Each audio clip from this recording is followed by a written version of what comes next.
Alright, we got a little treat here. I dug into my archives, and this is a game that Ron Groom and I played August 21st, 2002. It was a long time ago. I'm sure both of our playing styles have changed, so I won't spend a whole lot of time on this game. We also, it looks like we both made a couple mistakes early in the game. Um, so it's nothing fantastic to look at, but it's interesting to look back on games that you played a long time ago. And, that's chess. One guy makes a mistake and looks like he's got the game lost, and the next guy makes a mistake. A famous chess player once said, the winner of every chess game is the guy who makes the next to the last mistake. Anyway, on we go here. You got Ron Groom in white down the bottom here.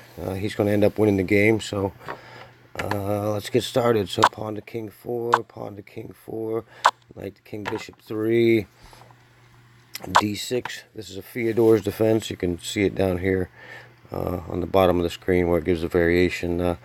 It's pretty rock solid defense, a little passive but very solid. I play it sometimes. d4, that's a natural continuation. Of course, down here at the very bottom of the screen you got what Stockfish considers to be the next 3 best moves. I play knight to f6 here. I believe nowadays I would capture that pawn because I don't like it when white gets to push the pawn to d5. But knight to f6 looks pretty playable if you look down at the bottom, about the same rating. So knight f6, Ron plays pawn captures pawn, that looks okay. Knight captures e4, that looks okay. Queen to d5 looks pretty aggressive, and again, I have no idea what the time limit was on this game. I don't know where we were playing. Ron and I used to do a lot of partying together. We might have been drinking or doing some other stuff. I have no idea, so I can't explain the moves and the blunders of this game. Anyway, on we go. Knight g5. This is just a big mistake by me here. I play knight to g5 and just give this knight up. All right. Ron gets to take it for free. I must have just had a little case of chess blindness. Knight captures g5. I can't recapture that knight because queen captures knight leads to bishop captures queen.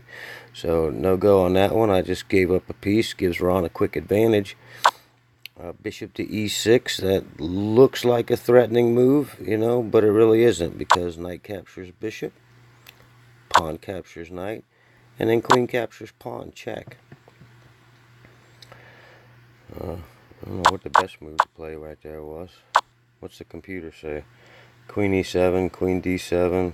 Either way, it's looking good for Ron. Either way, so knight captures. Alright, so check. White's in a lot of trouble here, or black's in a lot of trouble here. The computer says I should play bishop to e7. I play queen to e7, trying to stop the attack. Ron slides the queen in there. That's a check. You can see down at the bottom. This is down at the bottom. It shows a mate and 4.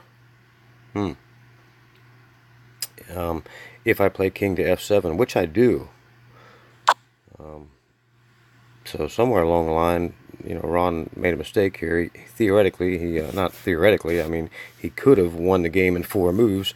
I don't know if I saw that. I guess he didn't see it. But mate and 4, bishop to c4 check. That's the right move. Bishop to c4 check, according to the computer.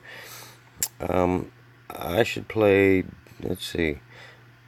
I play king to g6. I should play d5. King to g6. And now the computer says mate and 2 if Ron plays queen to g4 check. And I don't know what happened here. I don't know if Ron just made a mistake and didn't see this, or if he took his hands off the piece or what. But instead of moving his queen to g4, he stopped right there at f5. Queen to f5 check leads to the king captures queen. Again, this was years ago. I have no idea, what happened there. Okay, so blunder, I gave away a piece. Ron, not to be outdone, gave away his queen. So now the game will slow down a little bit and get a couple more moves in here. Everybody will kind of consolidate their position.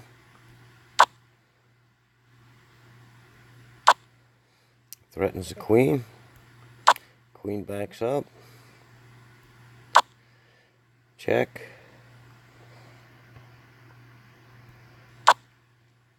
King's trying to run away. Check. Still trying to get my king tucked away.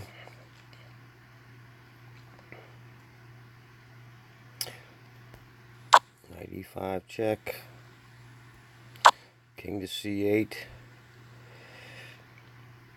Bishop f5, check. Looks good.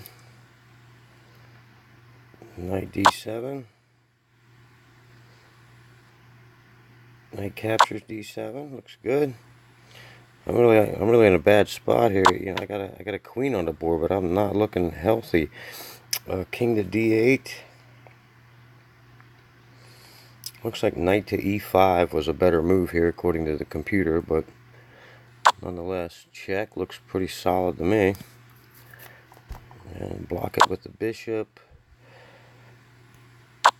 Check. And then, you know, because of the situation that I'm in here, right, I got a queen up, but you know, Ron's got all these pieces. I'm in check. I can't move anywhere. The king can't move to the right because of the rook. Moving to the left is just asking for trouble because when I discovered check with the knight there, the computer says the best move is bishop to e7. That's what I play. Now the computer says Ron should play rook captures bishop, or bishop captures bishop. They look about the same, so check. And there's really no way out of this other than queen captures, you know. So there goes my queen, and rook captures, king captures. Okay, so now things will slow down a little bit. We got kind of an interesting game. I've got 2 rooks and 6 pawns, and Ron has only 1 rook, but he has 2 minor pieces and 6 pawns. So the computer still calls this game better for white. So check.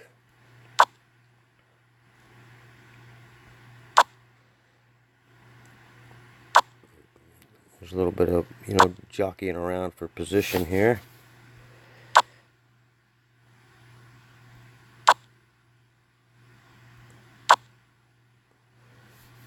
I don't. It's hard to say what the best moves are here. This is other than just what the computer's telling me. Nice looking pawn wall there on my side, the queen side. That's a good move. The pawn is pinned.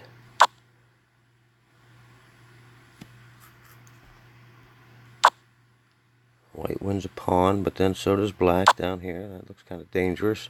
2 rooks on the 7th rank or 2nd rank, how you want to look at it. Knight d4 hangs on to the rook. I don't know what the computer recommended there. C captures d5. Knight did, you know, a lot of good recommendations down here. a3, trying to save that pawn. I don't know what the purpose of rook to d4 is. Like I said, it was years ago. It's hard to say.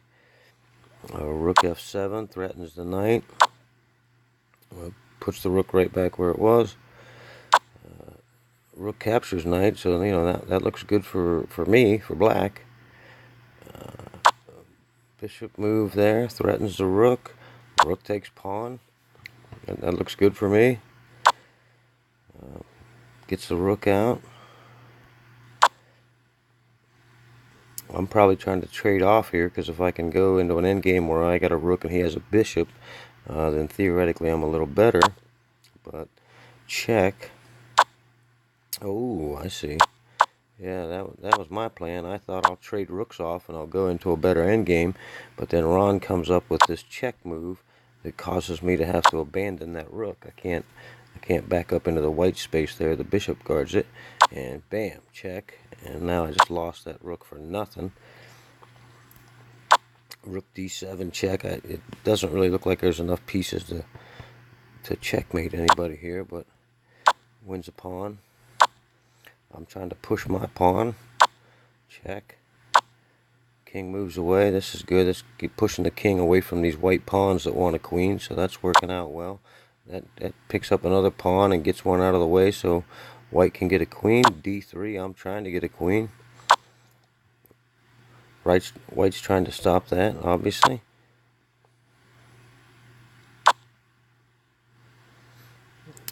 That should pretty much prevent the queen, or at least take it if it goes. Alright. threatens a rook. Rook backs up.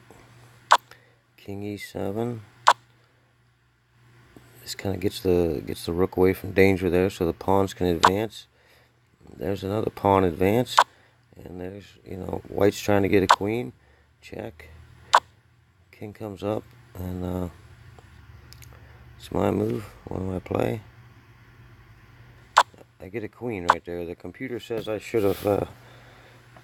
It kind of bounces back and forth a little bit. I could have either gotten a queen or played pawn captures pawn. They both look pretty close on the evaluation there.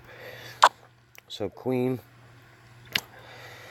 You pretty much got to play bishop captures queen.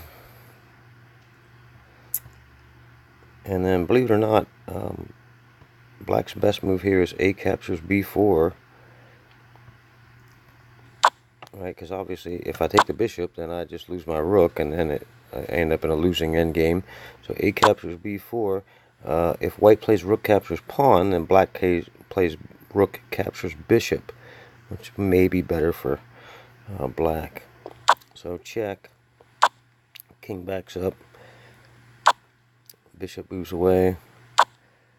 Trying to stop this pawn from queening. Check. Geez, that was a drastic jump.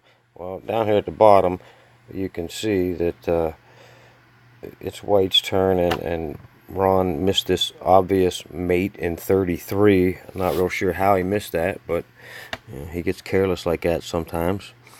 Mate in 29. I can't even believe the computer can see that far ahead. So bishop to whatever, f7, and it's just academic from here. I think white's pretty much got this wrapped up. King moves away. We're going to queen the pawn. Rook to f6 check. One last little trick there, because now I'm going to win this bishop. The king's got to move away. Rook captures bishop. But then comes the queen, and that's a check. And then when the king moves away, rook captures. And then, of course, if I recapture that rook, it's still, a queen versus a king and two pawns, and it's pretty much game over. So really interesting to see a game from so many years ago.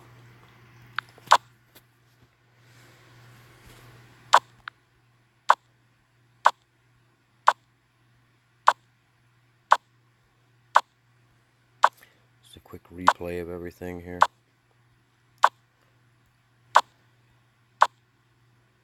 Again, I have no idea under what circumstances this game was played. I don't know what the time limit was. I don't know if we were playing serious or goofing around or drinking and partying. No idea. But interesting to kind of look back on a game that we played, 2002. I mean, that was, Jesus, 16 years ago? Is that right? Am I doing my math right? 16 years ago I played this chess game. Yeah, 2002. 16 years ago. It's hard to believe we've known each other that long. So, just playing through real quick here. Ron, you'll be happy to know I have a whole file full of all these old games that we played. Be interesting to take a look at some of them.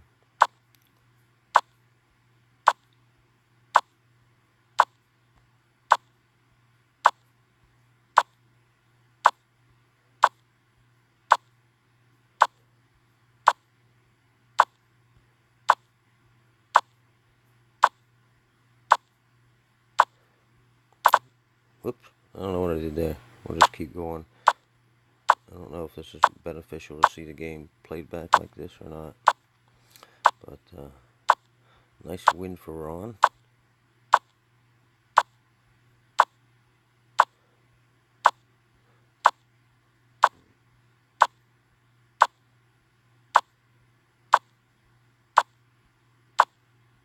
And this is pretty much the end here. One last trick that I thought might, pull it out for me, but alas, it's game over. Alright, good game.